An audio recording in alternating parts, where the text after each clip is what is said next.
presentation production. We're going to adjust communicating the presentation's message, the delivery, and the setup and packaging of it. We want to differentiate between different presentation types, recognize our delivery options and concerns, and identify the setup and packaging options. Slide presentations fall into two categories. Synchronous communication is when two people are speaking to one another, either in person or through the use of media such as phone, computer, or other electronic devices. Asynchronous communication occurs when the information is not given and received at the same time, such as this form. Synchronous presentations. A presentation that is delivered live, allowing you an opportunity to interact with your audience. It's not necessarily delivered in person, though, and can usually observe your audience's reaction, answer questions as they are asked, receive immediate feedback about the information that you are providing. Asynchronous presentation must convey all of your outline points for you. Occurs when a visitor to your website reads about your latest product or during a kiosk display of a PowerPoint presentation. A kiosk is a freestanding computer display that is one of two types, passive or interactive. With a passive kiosk display, the presentation is designed to run continuously without user intervention. Each slide is timed to move at a pre-selected pace and used in places like museums and stores. You must anticipate how fast your audience will read the material, how much material they are willing to read, and how long you can hold their attention. Interactive kiosks are considered robotic in nature, as they not only communicate information to viewers, but they also interact with them. They allow users to make selections, the audience can look up information and print it out, used in places like libraries, gift registries, information booths, and ATMs, and the process must be easy to use and intuitive. The challenge is to determine how to best convey your message. A good presenter must discover what each person's individual needs are. Rehearsing your presentation in front of a live yet friendly audience is useful. Using jargon in a presentation. A good rule to avoid the use of jargon, which are specialized words used within a particular industry, often incorporating acronyms as shortcuts. When interacting with the audience members, you want to be aware of the audience's level of familiarity with the topic of the presentation. Some global considerations. You must consider the diverse needs of your global audience. Language and cultural barriers have to be taken into consideration.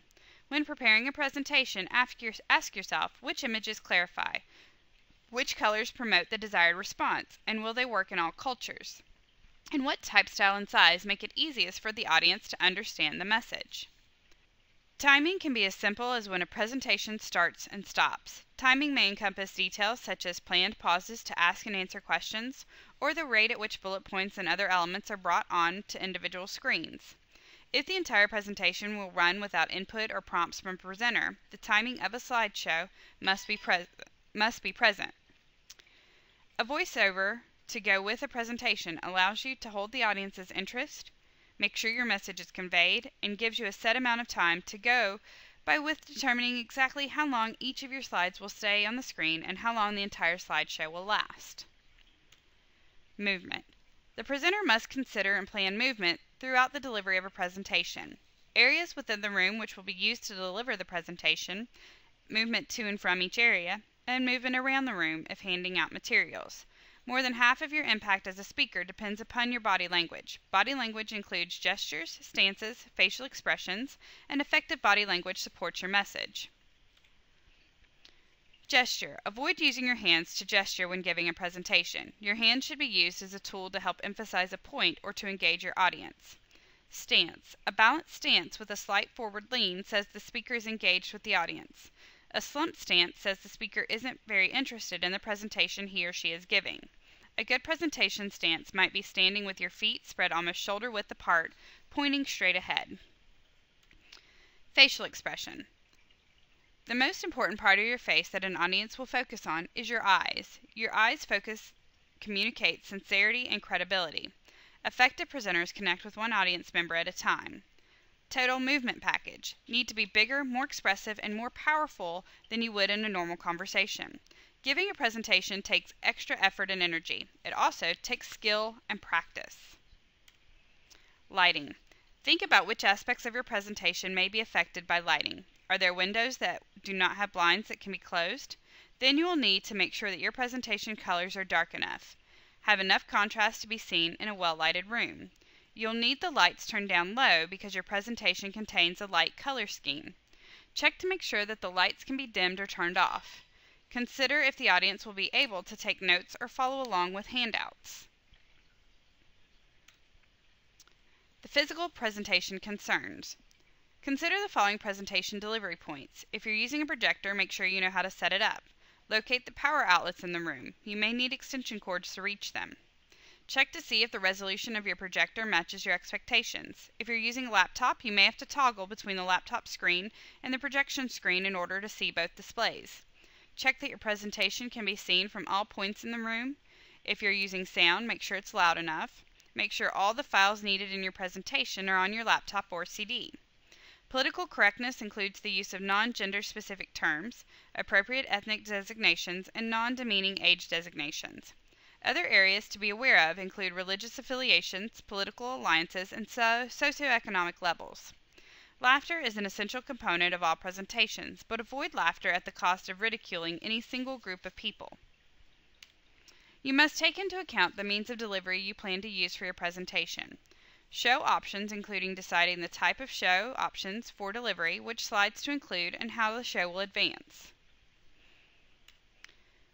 Resolution options. Selecting the slideshow resolution requires you to know what projector you will be using. Some projectors have a low resolution and the images projected will not be as vivid as your computer monitor. Others will have a higher resolution, but there may be issues with the speed at which your slideshow moves. Custom shows. With custom shows, you can give separate presentations to different groups in your organization using one presentation. For example, if your presentation contains a total of 5 slides, you can create a custom show named Management that only includes certain slides. Create another custom show named Employees that includes different slides. Even if you have created a custom show within your presentation, you can still choose to run the entire presentation in order. Package for CD. Package presentation for CD is a feature of Microsoft PowerPoint that packages a presentation for ease of transfer to another computer. It may also include a reader so that viewers without PowerPoint can still view the presentation.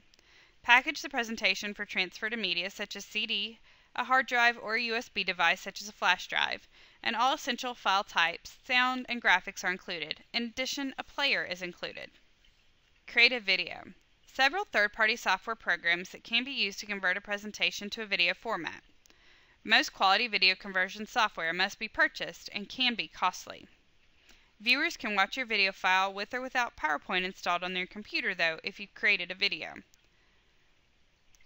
The capability to create video from presentation is a built-in feature of PowerPoint 2010. You can control the quality of the video files you create and the size of each file. Remember that voice narration, laser movements, animation, and transitions are likely to increase the file size of the video. So some thoughts to take away. Communication can be synchronous or asynchronous. Delivery options such as timing, movement, and lighting should be taken into consideration when preparing a presentation. The medium from which your audience will access and view your presentation will dictate how you set it up and package it. As always, if you have any questions, don't hesitate to ask.